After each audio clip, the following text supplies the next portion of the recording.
Baik, kita mulai. Bismillahirrahmanirrahim. Assalamualaikum warahmatullahi wabarakatuh. Alhamdulillah wassalatu wassalamu ala Rasulillah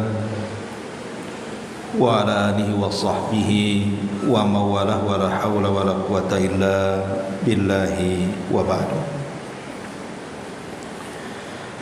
Baik, kita lanjutkan kajian kita,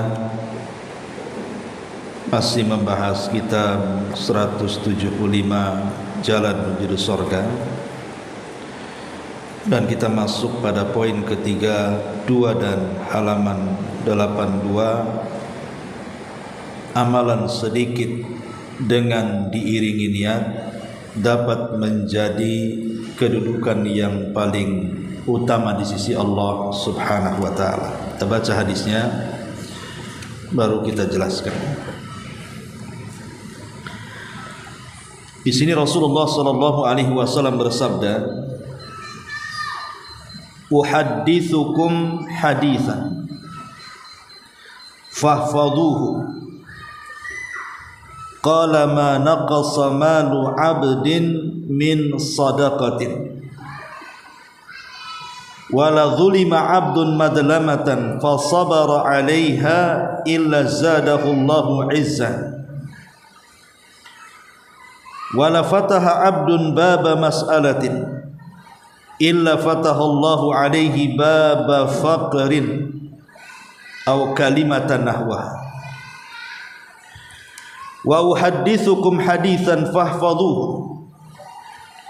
Qala innamad dunya li arba'ati nafarin abdin razaqahu Allahu malan wa ilman fahuwa yattaki fihi rabbahu wa yasilu fihi rahimahu wa ya'lamu lillahi fihi haqqa fahadha bi afdhalil manazili wa abdin razaqahu Allahu ilman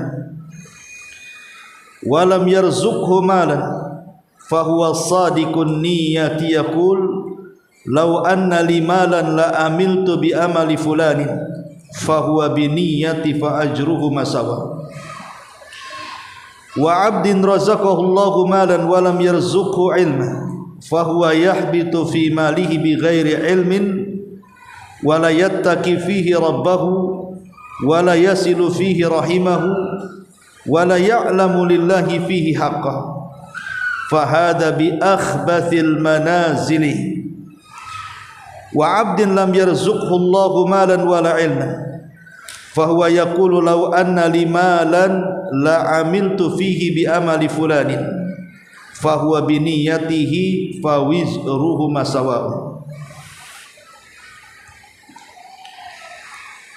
Aku ingin menghabarkan kepada kalian satu berita, maka jagalah beritaku ini.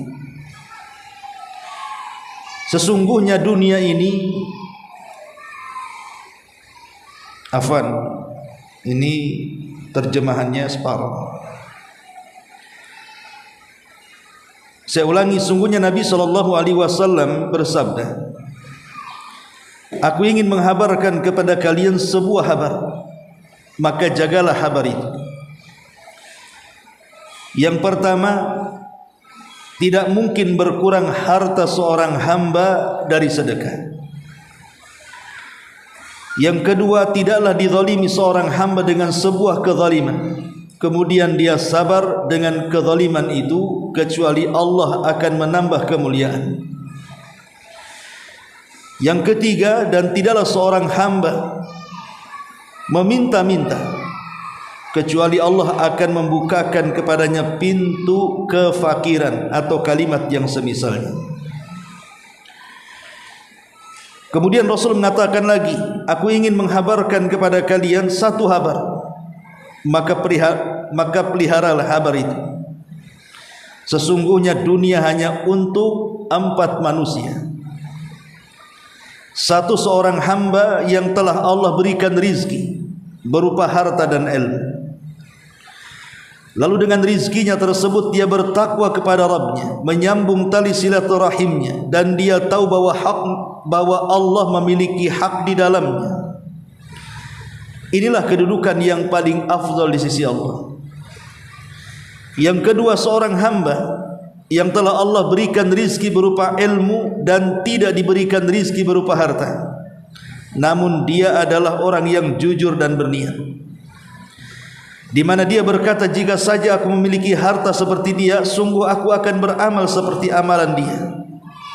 Maka dia akan diberikan pahala karena niatnya. Sesungguhnya pahala mereka berdua dianggap sama. Yang ketiga, seorang hamba yang telah Allah berikan rizki berupa harta dan tidak diberikan ilmu, lalu dia menafkahkan hartanya tanpa dasar ilmu.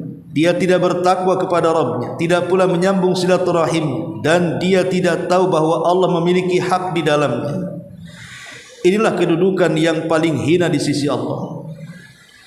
Kemudian yang keempat, seorang hamba yang tidak Allah berikan rizki berupa harta dan ilmu, lalu dia berkata, jika saja aku memiliki harta, sungguh aku akan beramal seperti amalan fulan. Maka dia akan diberikan dosa karena niatnya. Sesungguhnya dosa mereka berdua dianggap sama. Kata pengarang, wahai saudaraku, bayangkan betapa banyak pahala yang kamu dapatkan walaupun kamu tidak memiliki harta. Bahkan kamu hanya cukup jujur dalam berniat dan ikhlas dalam berucap, jika saja aku memiliki harta seperti yang dimiliki oleh fulan yang kaya itu, sungguh aku akan mengamalkan kebaikan seperti yang ia amalkan. Dengan demikian kalian berdua akan mendapatkan pahala yang sama. Sungguh betapa besar kenikmatan yang Allah anugerahkan. Segala puja dan puji hanya milik Allah. Dialah zat yang berhak akan pujian dan kemuliaan. Baik, Ma'asyiral muslimat yang dimuliakan Allah Subhanahu wa taala, hadis ini memiliki beberapa faedah. Yang pertama, ma naqasa malu 'abdin min sadaqah, bahwa harta yang disedekahkan itu tidak mungkin berkurang. Maknanya orang yang bersedekah tidak mungkin miskin. Tidak ada ceritanya orang yang sedekah jatuh miskin, jatuh bangkrut, jatuh susah, tidak ada. Yang ada orang yang bersedekah itu mau mukmin mau kafir sekalipun, Allah tetap balas hartanya berlebih dan bertambah. Berdasarkan sabda Nabi sallallahu alaihi wasallam. Cuman kalau kafir hanya bertambah di dunia, tapi di akhirat tidak dianggap sedekahnya. Adapun mukmin bertambah di dunia dan di akhirat akan digantikan dengan surga. Yang kedua, wala zulima abdun madlamatan fa sabara 'alaiha illa zadahu Allahu 'izzah. Kalau ada seorang hamba dizalimi, pamannya ibu disakiti dengan tetangganya, mungkin dalam bentuk ucapan ghibah, dihina, dicaci, dimaki, dibuli dan yang semacamnya, atau disakiti dengan tangannya, dengan tubuhnya, dengan isyaratnya, tapi ibu sabar tidak mau membalas. Biarkan dia bicara, kita diam saja sabar, tidak akan membalas. Maka dengan tidak membalasnya ibu karena dizalimi, maka hakikatnya ibu tidak sedang terhina, tapi ibu sedang dimuliakan. Karena ada orang yang mengatakan kalau ibu dicaci maki kemudian ibu diam, orang ngomong, kenapa kamu tidak membalasnya? Bukankah kamu disakiti? Nanti kesannya kamu direndahkan. Itu ucapan manusia mengatakan seperti itu. Tetapi di sisi Allah Subhanahu wa taala, dia sedang diangkat derajatnya. Dan ingat, kalau seandainya kita sampai membalas kezaliman dengan kezaliman, memang dalam Islam tidak ada masalah membalas dengan kezaliman orang yang melakukan kezaliman. Tapi catatannya, tidak boleh ibu yang memulainya. Kalau ibu yang memulainya, maka dosa orang itu akan dimasukkan ke dosa ibu. Tapi kalau kita yang tidak memulai, orang itu yang memulai, pamannya ada tetangga tiba-tiba mengucapkan kalimat kotor di hadapan kita, anjing kau umpamanya. Berarti kan dia yang memulai, kemudian kita balas, kau yang anjing. Balasan itu walaupun sakit karena menyebut kalimat binatang, tetapi kan ibu ini sedang membela diri. Tidak diterima kalau dikatakan anjing, ya kita katakan kau yang anjing. Kalau hanya sebatas ini, ibu tidak berdosa, karena ibu hanya membalik kata-kata. Justru dia yang berdosa karena dia memulainya. Tapi kalau seandainya ibu sabar ketika dicaci dan dimaki, maka ini jauh lebih besar lagi pahalanya. Karena di sini Rasul mengatakan, tidaklah seorang hamba dizalimi dengan sebuah kezaliman kemudian dia sabar, maka Allah Subhanahu wa taala akan angkat derajatnya. Kemudian yang ketiga, wala fataha abdun baba mas'alatin illa fatahallahu alaihi baba faqrin au kalimatan nahwa. Tidaklah seorang hamba menyengaja diri meminta-minta, bahkan meminta-minta dijadikan pekerjaannya, seolah-olah tidak ada kerja lain kecuali minta-minta, sebagaimana yang ma'ruf banyak di masyarakat, terutama yang di jalan-jalan itu. Terkadang yang meminta-minta itu terorganisir kan, ada bosnya, nanti jam sekian diantar, jam sekian dijemput, kemudian dibagi hasil. Bahkan pernah di Batam ini terungkap sindikat satu keluarga, semua membawa proposal. Ada pihak yang menampungnya, ada pihak yang menipunya, bahkan sampai nomor telepon pun bisa ditipunya, hanya untuk mencari sesuap nasi dengan tujuan memberikan proposal pembangunan masjid, pembangunan pesantren, panti asuhan dan yang semacamnya. Padahal itu tipu-tipu, sudah direncanakan awalnya. Maka di sini Nabi mengatakan, tidaklah seseorang itu membuat sebuah bab dari masalah, maksudnya sengaja dia jadikan meminta-minta itu sebagai pekerjaannya, kecuali Allah Subhanahu wa taala akan membuka baginya pintu kefakiran. Tidak ada ceritanya orang minta-minta kaya. Lihat para pengemis di jalan, ya setahun begitu saja berpuluh-puluh tahun mereka akan nongkrong aja di pinggir jalan situ, karena memang meminta-minta itu bukan pintu kekayaan. Kemudian yang selanjutnya, inilah pembahasan dari pembahasan kita. Nabi SAW menjelaskan, innamad dunya li arba'ati nafar. Dunia ini dihuni oleh 4 karakter manusia. Dunia ini dihuni oleh 4 karakter manusia. Entah kita ini masuk ke yang mana. Yang pertama, kata Nabi SAW, abdin razaqahullahu malan, seorang hamba dilimpahkan rizkinya, kaya raya, usahanya sukses, jualannya untung melimpah, tidak pernah dirugikan hidupnya. Di sisi lain Allah anugerahkan ilmu pengetahuan agama, sehingga 2 nikmat sekaligus Allah anugerahkan kepadanya, nikmat secara hissi dan nikmat secara maknawi. Nikmat secara hissi artinya harta benda, kekayaan, kenikmatan dunia. Nikmat secara maknawi, ilmu pengetahuan agama. Kemudian dia gabungkan antara ilmu pengetahuan agama dengan kekayaannya. Dia pun dengan kekayaannya bisa bertakwa kepada Allah Subhanahu wa taala. Fa huwa yattaqi fihi rabbah. Dengan kekayaannya dia bisa bertakwa. Mungkin dengan sedekah membangun masjid, membangun panti asuhan, membangun jalan, membangun tempat-tempat saluran air untuk manusia. Sebutkanlah sedekah-sedekah apa saja, pokoknya dia dengan kekayaannya menjadi takwa. Dan dengan kekayaannya wa yasilu fihi rahimah, dia bantu saudaranya, dia bantu keluarganya, dia bantu kerabatnya. Wa ya'lamu lillahi fihi haqqa, dan dia tahu dengan hartanya ada hak yang dikeluarkan dalam bentuk zakat. Fahada bi afdalil manazili indallah, maka orang seperti ini di sisi Allah ditempatkan di tempat yang paling tinggi. Seperti sejarah-sejarah para sahabat. Contoh saja Sa'd bin Ubadah radhiyallahu anhu. Di dalam doanya dia selalu meminta kekayaan. Sa'd bin Ubadah ini kalau berdoa dia minta kekayaan. Padahal tidak ada sahabat yang berdoa seperti itu. Sahabat itu kalau berdoa pasti minta surga.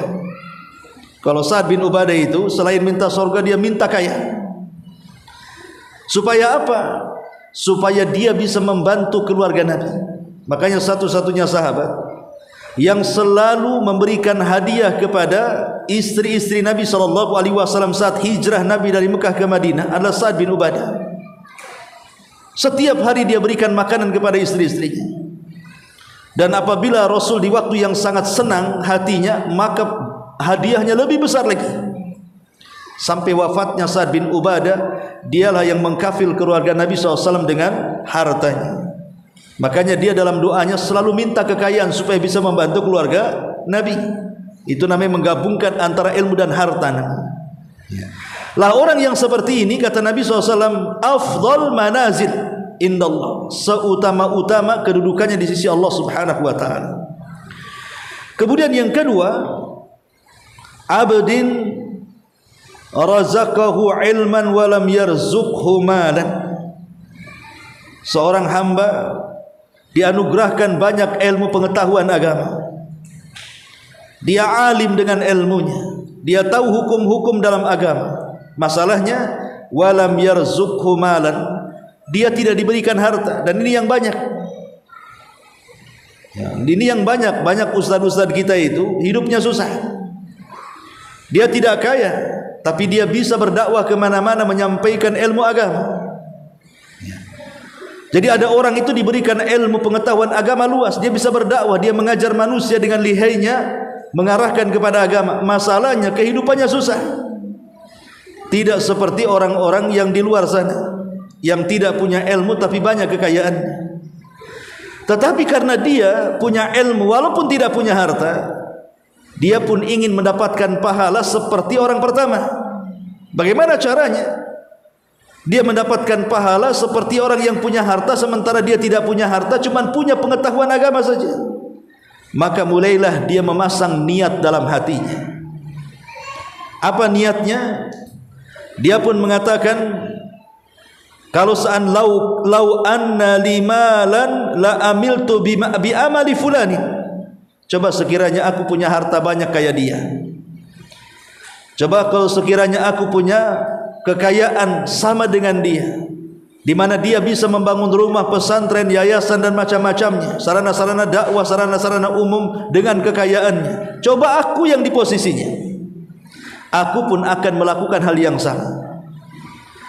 Ketika dia memasang niat seperti itu, walaupun dia tidak bersedekah, tapi dia ada niat sedekah karena melihat orang yang bersedekah, maka Rasul mengatakan fa ajruhu masawa'un indallah, maka antara orang yang nomor dua dengan nomor pertama tadi di sisi Allah itu sama pahalanya.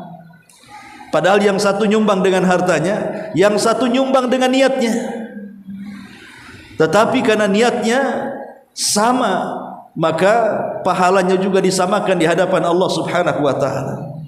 Walaupun tentu perlakuan manusia di dunia akan berbeda. Orang yang suka nyumbang pasti dipuji. Orang yang tidak nyumbang hanya pasang niat saja, ya paling siapa yang mau memuji dia? Enggak ada actionnya. Tapi di hadapan Allah, karena dia sudah meniatkan seperti itu, maka dianggap pahalanya sama dengan kelompok yang pertama.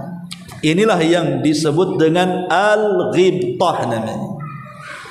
Ghibtah itu hasad yang terpuji.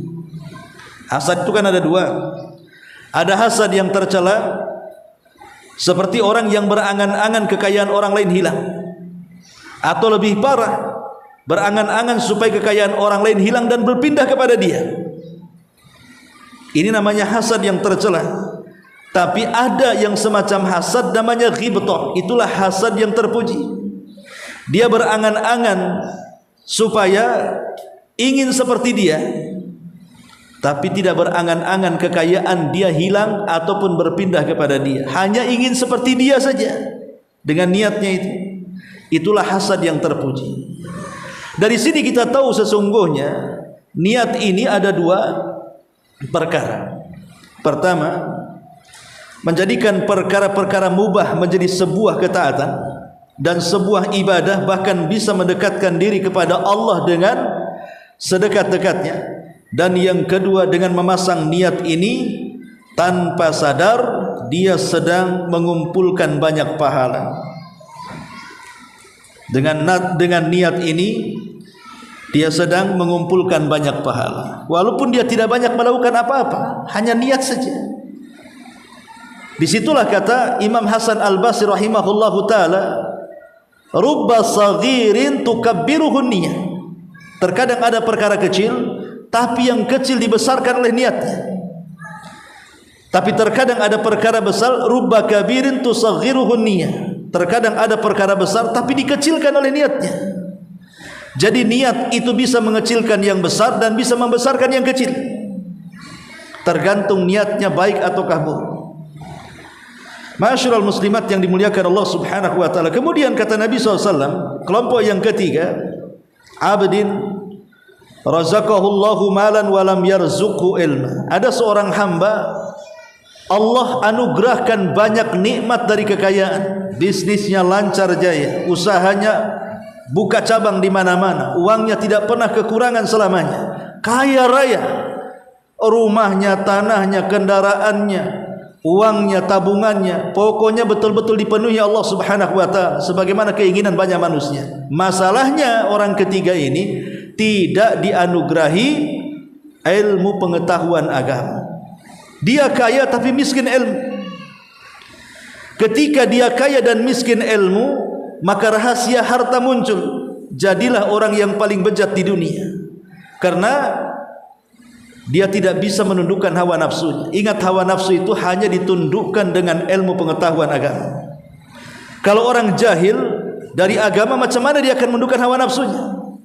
Ketika orang ini tidak bisa menundukkan hawa nafsunya, maka hawa nafsulah yang memerintahkan keburukan kepada hartanya. Disuruhnya dia kemudian dengan hartanya mendolimi orang, membayar preman, datang ke dukun, disuruh menyihir orang, menyakiti orang dengan hartanya. Kemudian dia pun mengadu domba orang, dengan kekayaannya dia pun bermaksiat, berzinah, mabuk, judi dan yang semacamnya. Kenapa bisa seperti itu? Karena tidak ada yang mengerem. Lah, remnya itulah ilmu agama sebenarnya. Lah, kalau seandainya dia diberikan nikmat berupa harta yang banyak tapi tidak bisa mengerem dengan pengetahuannya, maka orang ini paling buruk di sisi Allah subhanahu wa ta'ala. Sudah diberikan nikmat tetapi kufur dengan nikmat, tidak diinfakkan sebagaimana yang dikehendaki zat yang memberikan nikmat kepadanya. Dan yang terakhir ini yang paling apes, sudah tidak punya uang, artinya tidak punya kekayaan sama sekali, miskin, kere gitu ya. Bukan hanya kere harta, ilmu pun tak punya. Sudah miskin harta, miskin ilmu, ini kuadrat. Dan orang-orang seperti ini umumnya kalau berangan-angan ingin kaya, pasti memilih orang ketiga. Dan dia akan mengatakan, coba kalau aku punya kekayaan seperti dia, aku juga mabuklah, aku juga bisa berzina, aku juga bisa ini dan itu dari kemungkaran dan kemaksiatan. Dipastikan seperti itu. Kenapa? Karena tidak ada dasar ilmu, maka angan-angannya jorok. Maka kata Nabi, kalau dia pasang niat seperti itu, maka kelompok yang keempat dengan kelompok yang ketiga itu sama aja dosanya. Ya. Kalau kelompok yang ketiga berdosa tapi masih menikmati, seorang berzina dengan kekayaannya, masih menikmatilah dia dengan zinahnya. Seorang berjudi masih menikmati dengan judinya. Seorang minum khamr masih dia menikmati dengan mabuknya. Tapi kelompok yang empat ini tidak merasakan apa-apa. Dia hanya angan-angan aja yang tinggi. Coba kalau kayak dia, aku pun sama sombongnya kayak dia.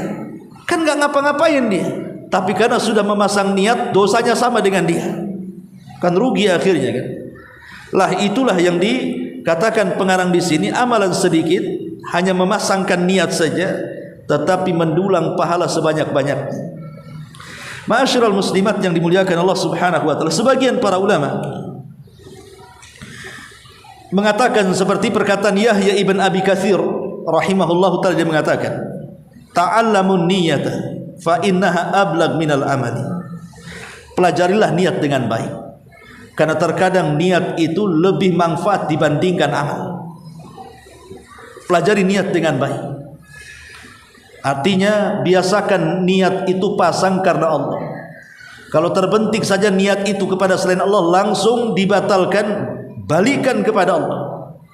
Karena hati manusia bisa berubah-ubah masalahnya. Tapi dengan dilatihnya supaya kita ikhlas, lama-lama insya Allah bisa ikhlas. Makanya kata Yahya ibn Abi Katsir, memang keikhlasan itu harus dipelajari. Ta'allamun niyyah, belajarlah tentang niat. Fa innaha ablagh minal amal, karena niat itu lebih manfaat dibandingkan amal. Berapa banyak amalan besar menjadi kecil karena niatnya. Pamannya kemarin korban dengan sapi demosun yang sangat besar pamannya, tapi niatnya untuk ria, percuma korbannya, ratusan juta dia keluarkan. Tetapi boleh jadi mungkin orang ini tidak punya uang, mau korban tak ada duit, tapi memandang orang kaya yang sedang korban dengan sapi besar itu, dia berpikir, ya Allah, kalau aku seperti dia, mampu membeli sapi seperti dia, aku pun akan berkorban dengan sapi yang sama.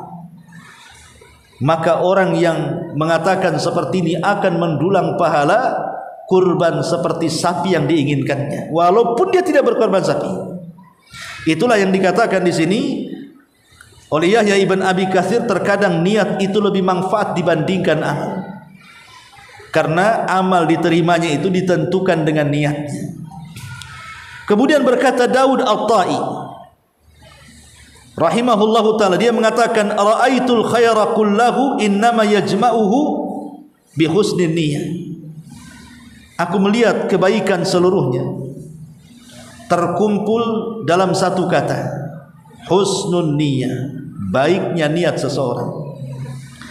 Kalau kita ingin mengumpulkan banyak kebaikan, cukup pasang niat dengan niat yang baik, maka kita sudah mengumpulkannya. Umpama ini satu RT nih, yang orang kaya sini naik haji, yang orang kaya sini berkurban, yang orang kaya sini bangun masjid, yang orang kaya sana bangun yayasan, yang orang kaya sini bangun fasilitas dakwah dan yang semacamnya. Sementara saya tidak bisa apa-apa karena miskin. Tapi saya bisa duduk di kursi sambil menghayal, kalau aku kayak dia, aku pun pengen haji kayak dia. Kalau aku juga seperti dia, aku pengen berkorban kayak dia. Kalau aku seperti dia, aku pun pengen bangun masjid. Kalau aku seperti dia, aku pun pengen buat yayasan, dan begitu seterusnya. Maka kita bisa mengumpulkan pahala orang itu dengan niat kita, walaupun kita tidak seperti mereka, tapi kita bisa mengumpulkan kebaikan orang kemudian diletakkan di badan kita dengan cukup memasang niat. Apa enggak enak? Makanya kata beliau bahwa aku melihat kebaikan itu semua terkumpul pada niat yang baik, kata Daud At-Tai. Kemudian Sufyan Ats-Tsauri rahimahullah ta'ala mengatakan, ma'allajtu syai'an ashad alayya min niyati li'annaha tataqallabu alayya. Kata Sufyan Ats-Tsauri, aku tidak mampu mengobati sesuatu yang lebih berat dibandingkan niatku, karena niat ini mudah berubah masalahnya. Jadi Sufyan Ats-Tsauri mengatakan semua penyakit bisa keobati kecuali penyakit niat, katanya. Susah sekali niat ini diobati, supaya ikhlas lurus, tidak pernah ria dan tidak pernah karena makhluk. Susah kali, kata Sufyan Ats-Tsauri. Kemudian beliau memberikan alasannya, ya karena namanya hati itu bisa berbolak-balik dan Allah yang membolak-balikannya. Makanya Imam Ahmad ibn Hanbal rahimahullahu ta'ala sampai mengatakan, ya bunai, kepada anaknya, ya bunai inwil khaira fa innaka la tazalu bi khairin ma nawaital khaira. Wahai anakku, kata Imam Ahmad, niatkan dengan niat yang baik, karena sesungguhnya engkau berada di atas kebaikan selama engkau niat kebaikan. Wahai putraku, niatlah yang baik, karena engkau akan di atas kebaikan selama niatmu baik. Ala innaha da'watun listihdhari niyatil khairi daiman. Jadi Imam Ahmad ingin mengatakan, selama kita ada niat yang baik, memasang niat yang baik, maka selamanya kita akan dilingkupi dengan kebaikan selama niat kita baik. Tapi kalau sudah niat kita tidak baik, maka selamanya kita akan dikelilingi dengan keburukan. Kemudian juga dikatakan oleh ulama yang lainnya,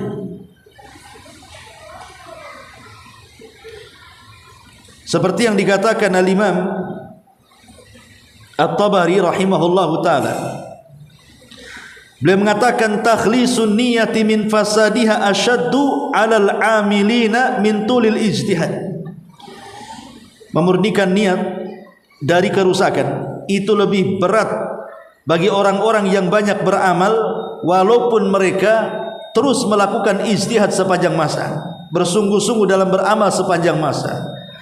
Artinya seberat-berat amalan badan tidak lebih berat dibandingkan amalan hati. Jadi seberat-beratnya amalan badan, sebutkan amalan badan apa yang paling berat? Salat 5 waktu, puasa yang menahan lapar, haji yang mengeluarkan harta dan kekayaan serta tenaga, atau berjihad yang bisa kemudian menyerahkan waktu, tenaga sampai nyawa, atau apa disebut amalan yang berat itu. Selama amalan berat itu dilakukan dengan badan kita, itu jauh lebih ringan dibandingkan amalan hati. Jadi amalan hati itu memang berat sekali. Untuk memasang ikhlas itu tidak semua bisa, karena awalnya sudah ikhlas, tengahnya pula datang riya. Ada orang yang seperti itu, awalnya Masya Allah lillahi ta'ala, ibu baca Quran lillah, ibu datang ke pengajian lillah. Ketika duduk di pengajian, mulai kemudian datang perasaan riya, sum'ah dan yang semacamnya. Jadi memang hati ini bisa berubah-ubah. Dari situlah makanya wajar Sufyan Ats-Tsauri mengatakan memang agak sulit hati ini diobati. Mengobati hati, menjernihkan hati itu sulit sekali. Kalau menjernihkan badan, menjernihkan pakaian, menjernihkan peralatan-peralatan baik rumah tangga, kendaraan dan yang semacamnya itu mudah. Mobil bawa ke karwas, sebentar saja sudah kinclong. Ibu beli sapu, alat pel, dipel aja 5 kali sehari sudah kinclong tuh. Ya. Piring-piring yang kotor, sak kotor-kotornya saja, belilah sabun sunlight, sebentar aja kita bisa ngaca di kaca tadi. Jadi kalau membersihkan hal-hal yang tampak itu mudah, lah membersihkan hati ini sulit. Macam mana caranya? Ibu minum sunlight biar bersih hatinya, matilah berbusa tuh hatinya. Tidak bisa hati itu dibersihkan dengan sabun, dengan sampo dan yang semacamnya. Itu perlu dilatih hati biar bersih itu. Memang harus dilatih, tidak bisa. Seperti orang yang ingin belajar sedekah. Pada awalnya mikir-mikir sedekah besar itu, kecil dulu lah, mungkin 1.000, 2.000, tapi rutin. Lama-lama nanti akan merasakan lezatnya sedekah. Lama-lama dia tidak akan kepikiran lagi soal uang yang disedekahkan. Sama dengan orang yang latihan sholat sunnah, dipaksakan bangun tengah malam, memang awalnya berat, tapi kalau terus dirutinkan itu jadi ringan tuh. Lah hati menjadi ikhlas pun memang seperti itu, ada latihannya. Ya, jadi Sufyan Ats-Tsauri mengatakan bahwa niat itu memang perlu dilatih. Tetapi ada beberapa riwayat yang semana dengan hadis ini. Pertama, hadis dari Abi Darda radhiyallahu anhu. Nabi mengatakan, "Man ata firasyahu wa huwa yanwi an yaquma yusalli minal laili, faghalabathu 'ainahu hatta asbaha, kutiba lahu ma nawa, wa kana naumuhu shadaqah. Wa kana naumuhu sadaqatan alaihi min rabbih." Kata Nabi SAW, barang siapa yang menuju tempat pembaringannya, ibu tidur, kemudian setelah berbaring, sebelum tidur, dalam hati ibu niat, nanti malam kayaknya harus saya bangun, pokoknya jam 1, jam 2 saya harus bangun. Qadarullah, mungkin ibu terlena dengan mimpi, dengan cuaca yang dingin, akhirnya tidak mampu bangun. Alarm yang kencang itu jadi nyanyian tidur. Akhirnya sampai azan subuh baru ibu terperanjat. Tapi kan ibu sudah ada niat ingin bangun malam. Maka Nabi SAW mengatakan, maka solat malamnya sudah dicatat sebagai pahala bagi dia walaupun dia tidak melakukannya. Bahkan tidurnya sendiri sudah dianggap sedekah dari Allah. Jadi orang yang niat, nanti malam saya bangunlah mau baca Quran, qadarullah tidak bangun sampai subuh, maka ibu sudah dapat pahala baca Quran plus tidur ibu dianggap sedekah. Karena tidur ibu itu kan untuk supaya badan kita stabil ketika bangun di sepertiga malam. Makanya tidurnya dianggap sedekah, dapat pahala pula dari yang diniatkan. Kan enak, kurang apa lagi? Ya. Tapi bukan sengaja diniat-niatkan tapi tak mau bangun-bangun. Nah, itu lain ceritanya. Ini hadis yang pertama. Hadis yang kedua, hadis dari Jabir bin Abdullah radhiyallahu anhu. Kunna ma'an Nabi sallallahu alaihi wasallam fi ghazah. Kami, kata Jabir, bersama Nabi sallallahu alaihi wasallam dalam sebuah pertempuran. Faqala, maka Rasul mengatakan, "Inna bil madinati larijalan." ma sirtum masiran wala qata'tum wadiyan illa kanu ma'akum habasahumul maradu wa fi riwayatin habasahumul udhru wa fi riwayatin illa syarakukum fil ajri. Kata Nabi SAW di hadapan para sahabat ketika itu mereka sedang pulang dari peperangan, menang perang. Saat di tengah-tengah jalan kepulangan itu, Rasul bicara dengan para sahabat. Sesungguhnya di kota Madinah itu ada sebenarnya orang-orang yang tinggal di kota Madinah seolah-olah mereka sedang berperang bersama kita, seolah-olah mereka sedang berjalan bersama kita, seolah-olah kita sedang melintasi bersama kita di lembah-lembah. Tetapi masalahnya mereka tidak bisa ikut bersama kalian karena ada uzur yang menghalanginya. Dalam riwayat ada sakit yang menghalanginya atau apalah yang menghalanginya. Tetapi sesungguhnya pahala mereka bersyirikat dengan kalian. Pahala mereka bersyirikat dengan kalian. Kata para ulama, kalau seandainya seseorang itu biasa sholat malam, biasa puasa sunnah, biasa berzikir, biasa baca Quran, tiba-tiba sakit sehingga kebiasaan sholat malamnya tidak bisa dilakukan, kebiasaan baca Qurannya tidak bisa dibaca lagi, kebiasaan sedekahnya tidak bisa, kebiasaan berzikirnya berhenti. Maka selama ibu sakit, anggaplah setahun, maka kebiasaan-kebiasaan harian itu akan tetap mengalir pahalanya walaupun ibu tidak melakukannya. Sebab apa? Sebab kalau ibu tidak sakit pasti ibu melakukannya. Karena ibu sakit maka tidak bisa melakukannya. Lah Rasul mengatakan bahwa orang yang membiasakan beribadah tiba-tiba tidak bisa ibadah karena uzur, entah sakit dan yang semacamnya, maka tetap dicatat ibadah setiap malamnya. Dicatat ibadah solat malamnya, baca Qur'annya, wudunya, zikirnya, atau solat sunnahnya, duhanya, witirnya dan yang semacamnya, tetap dicatat. Itulah di sini niat ini berperan. Ya. Harus ada niat ketika kita sakit dalam hatinya. Coba saya enggak sakit, saya bisa sholat malam. Coba saya enggak sakit, saya bisa. Itu niat dipasang sama dia. Maka sesungguhnya dia akan tetap dapat pahala. Karena sudah dipasang niatnya. Karena kebiasaannya memang seperti itu. Lain kalau tidak punya kebiasaan, niat sholat malam. Dari dulu tidak pernah sholat malam dia. Tiba-tiba ujuk-ujuk waktu sakit ingin sholat malam. Gimana ceritanya sehat aja nggak sholat malam? Ya orang kayak gini nggak dapat apa-apa lah. Maksudnya ini kan orang yang terbiasa sholat malam, tiba-tiba sakit, niat ingin sholat malam tapi tak bisa, maka dia tetap mendapatkan sholat malam. Nah, ini juga diantara hadis yang semakna tentang masalah fadilah niat. Kemudian juga hadis yang ketiga, hadis dari Ibnu Abbas radhiyallahu anhu dari Nabi sallallahu alaihi wasallam dalam hadis qudsi, Allah berfirman, Innallaha katabal hasanati was sayyi'at. Allah itu mencatat semua perbuatan baik ataupun perbuatan buruk. Tsumma bayyana dzalik fi kitabih. Kemudian Allah jelaskan di dalam kitabnya. Kata Nabi, "Faman hamma bihasanatin falam ya'malha." Barang siapa punya niat yang baik dan dia belum mengamalkannya, katabahallahu lahu indahu hasanatan kamilah. Tetap Allah sudah mencatat satu kebaikan sempurna kepada dia.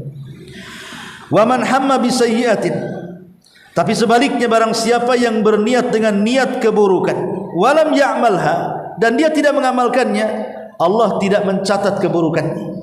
Jadi kalau niat baik walaupun belum diamalkan Allah catat, kalau niat buruk kalau belum diamalkan belum dicatat sampai diamalkan. Begitulah rahmat Allah lebih luas dibandingkan kemurkaannya. Dan itu juga menunjukkan apa? Keutamaan niat. Belum melakukan baru niat sudah berpahala. Macam mana melakukannya? Seperti mamanya ibu mau datang ke pengajian, sudah ada niat memang dari pagi itu saya ingin ngaji lah, udah lama tak ngaji mama. Qadarullah ada tamu, tak jadi berangkat kan ya. Tetap dicatat dapat pahala ikut pengajian walaupun badannya tidak hadir di pengajian. Makanya niat yang baik itu pasang aja. Soal bisa nanti melakukan atau tidak gitu urusan Allah Subhanahu wa taala. Tetapi memasang niat yang baik itu sebuah kebaikan dan pahala yang sangat besar. Pahala yang sangat besar. Seperti ibu-ibu mamanya menyekolahkan anaknya di pesantren, di sekolah-sekolah IT, di tempat-tempat yang di situ banyak mempelajari ilmu agama. Ibu sekolahkan di situ. Mungkin TK, SD, SMP, SMA gitu atau sampai perguruan tinggi. Ibu pasang niat ketika nyekolahkan anak itu. Ya Allah, tujuan saya menyekolahkan anak saya di TK, di SD itu untuk mengangkat kejahilan dia, supaya dia tidak bodoh. Dan kalau dia sudah pintar, mudah-mudahan dia bisa mengangkat kejahilan orang lain. Jadi niat memasukkan anak itu karena Allah, supaya dia cerdas dan mencerdaskan orang. Walaupun anak ibu yang sekolah, ibu tidak ngapa-ngapain, ibu hanya ngarahkan saja, maka pahala anak itu selama dia belajar agama, maka ibu akan mendapatkan. Kenapa? Karena niatnya tadi ingin menjadikan anak itu cerdas dan mencerdaskan orang, mengangkat kejahilan dan mengangkat kejahilan pada diri sendiri atau mengangkat kejahilan kepada orang lain. Kan enak, dulu dapat pahala banyak. Itu namanya multi level pahala namanya. Mengalir terus dari anak-anak yang belajar karena sokongan orang tua dan niat yang baik orang tua menyekolahkan anak-anak, sehingga tidak ada ruginya sama sekali. Nah, ini juga di antara hadis yang ketiga yang menunjukkan tentang pentingnya niat baik. Ya. Niat ini, Bu, ada beberapa keunggulan. Pertama, al-insan yablughu bi niyatihi ma la yablughu bi amalihi. Terkadang seorang hamba itu mampu mencapai derajat yang tinggi yang tidak bisa dilakukan dengan amalannya. Jadi terkadang niat itu menerbangkan kita ke tempat yang tinggi yang amalan kita tidak sanggup mencapainya. Ini berdasarkan hadis ini, hadis yang kita baca ini, di mana harta menjadi manfaat karena ada niat yang baik dari ilmu pengetahuannya. Makanya dia mendapatkan kelompok pertama itu. Kenapa dia mendapatkan tempat yang paling tinggi coba di sisi Allah? Bukan karena hartanya, bukan. Karena kelompok yang ketiga pun punya harta tapi masuk neraka. Kelompok yang pertama punya harta tapi masuk surga dan dapat kedudukan yang paling tinggi pula di surga. Apakah karena hartanya? Bukan karena hartanya, tapi karena ilmunya. Ya, karena niat baiknya dengan harta itu dia harus sumbangkan kemana-mana sesuai dengan hajat dan kebutuhan dan jalan. Makanya kemudian dia menjadi melambung karena niatnya. Ma'asyiral muslimat yang dimuliakan Allah Subhanahu wa taala. Bahkan dalam sebuah hadis Nabi mengatakan, "Man sa'alallah syahadah, asy-syahadata bisidqin ballaghahu Allahu manazila syuhada wa in mata ala firashihi." Siapa yang meminta kepada Allah untuk mati syahid dengan kejujuran niatnya, maka Allah akan menyampaikan kedudukan syahidnya kepada dia walaupun tidak mati di pertempurannya, walaupun hanya mati di pembaringannya. Tapi sudah ada niat ingin mati syahid, tapi tak bisa perang, hanya ingin saja. Maka kalau dia mati di atas pembaringannya, tetap dia dihukumi mati syahid. Nah, ini kan enak dengan niatnya seperti ini. Ini yang pertama. Kemudian yang kedua, bahwa ala qadrin nawaya takun ataya. Maka sesuai dengan niat kita kepada Allah Subhanahu wa taala, maka pemberian Allah Subhanahu wa taala pun disesuaikan dengan kadar niatnya. Jadi pemberian Allah kepada kita itu disesuaikan dengan kadar niatnya. Niatnya semakin baik, semakin besar pemberiannya. Kalau niatnya kecil, ya pemberiannya juga kecil. Jadi pemberian Allah itu sesuai dengan kadar niat. Ini yang kedua. Yang ketiga, an-niyatus salihatu tuftahu abwabul khairi wat taufiqu wal ma'unatu. Bahwa niat yang baik bisa membuka, an-niyatu as-salihatu taftahu abwabal khairi wat taufiqi wal ma'unah. Jadi niat yang baik itu bisa membuka pintu-pintu kebaikan, pintu-pintu taufik dan pintu-pintu pertolongan Allah Subhanahu wa taala. Ya, siapa tahu ibu mungkin sekarang susah, tapi terus dalam hatinya, kapan ya Allah saya pengen haji, pengen umroh, pengen haji, pengen umroh. Sebenarnya ibu secara materi tidak, ini mungkin ibu nabung 100 tahun pun dengan kondisi ibu mungkin dalam pikirannya enggak mungkin juga bisa haji ya. Tetapi terus niat seperti itu, Apa-apa susah tapi saya pengen haji. Insya Allah terkadang Allah kabulkan keinginan kita. Walaupun mungkin secara logika sebenarnya tidak sanggup dia mengumpulkan biaya sebanyak itu. Karena memang begitulah terkadang niat ini bisa membuka pintu-pintu kebaikan tanpa sadar. Ma'asyiral muslimat yang dimuliakan Allah Azza wa Jalla. Kemudian yang keempat, sirru silahika fi salahi sirrika. Bahwa rahasia baiknya yang zahir dari badan kita itu ditentukan dari yang rahasia dalam badan kita. Jadi baik buruknya penampilan kita itu sebenarnya cerminan dari baik buruknya yang ada dalam badan kita ini. Kalau hati kita baik, secara otomatis penampilan baik. Kalau hati kita jahat, pasti penampilannya juga jahat. Jadi niat itu yang menentukan. Artinya perlunya seseorang itu memperbaharui niatnya.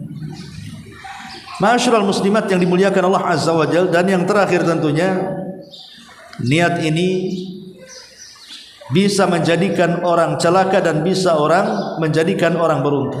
Seperti dalam hadis yang kita baca, orang ini tidak punya harta, tidak punya ilmu pengetahuan agama, tapi pasang niat jelek. Kalau saya seperti dia mabuk, saya pun pengen mabuk. Akhirnya dia tidak mabuk, tapi tercatat dosa mabuk. Yang satu mengatakan, aku pun kalau kayak dia pengen haji, tapi tak bisa haji. Walaupun dia tidak berangkat ke tanah suci untuk haji, tapi Allah sudah kasihkan di badannya pahala haji. Kan enak. Ya, jadi sebenarnya mencari pahala bagi orang yang berilmu itu mudah. Dan mencari pahala bagi orang yang jahil itu kayak susahnya setengah mati. Padahal mengumpulkan pahala itu mudah bagi orang yang berilmu, ya, yang tahu caranya dan jalannya. Tapi kalau tidak tahu cara dan jalannya, ya susah mati dia mencari pahala macam mana caranya. Wallahu alam. Ini diantara keterangan poin ke-32 halaman 82. Baik, sampai di sini. Sebelum saya tutup, boleh ada bertanya silakan.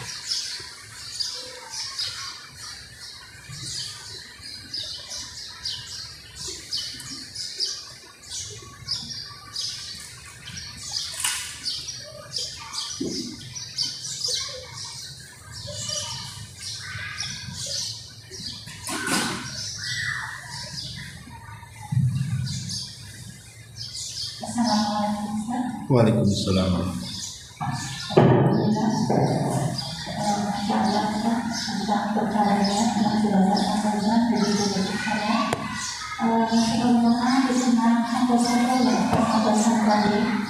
Ketika seseorang yang berniat tanpa sengaja mengumpulkan banyak pahala, yang salah satunya ketika dia melihat orang berhaji, orang berinfak dan sebagainya. Terus gimana kita membedakan antara niat dan khayalan? Sebagaimana dikatakan, pemutus dari angan-angan itu adalah kematian. Untuk membedakannya gimana? Iya, alhamdulillah. Niat itu punya kesungguhan. Kalau angan-angan itu tidak ada kesungguhan.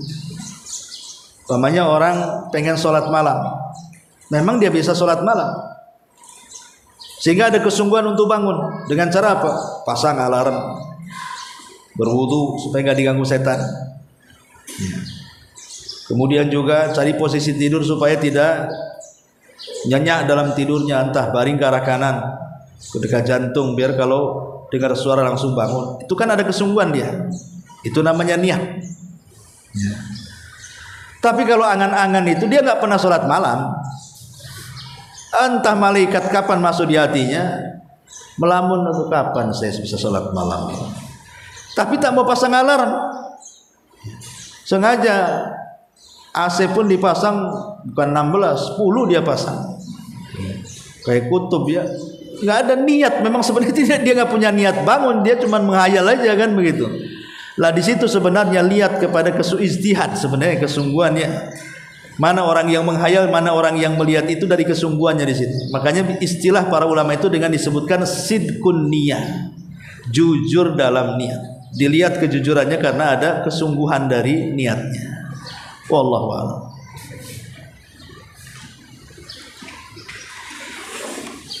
Baik, sampai di sini. Mudah-mudahan manfaatnya. Subhanaka bihamdika, asyhadu an la ilaha illa anta, astaghfiruka wa atubu ilaik. Allah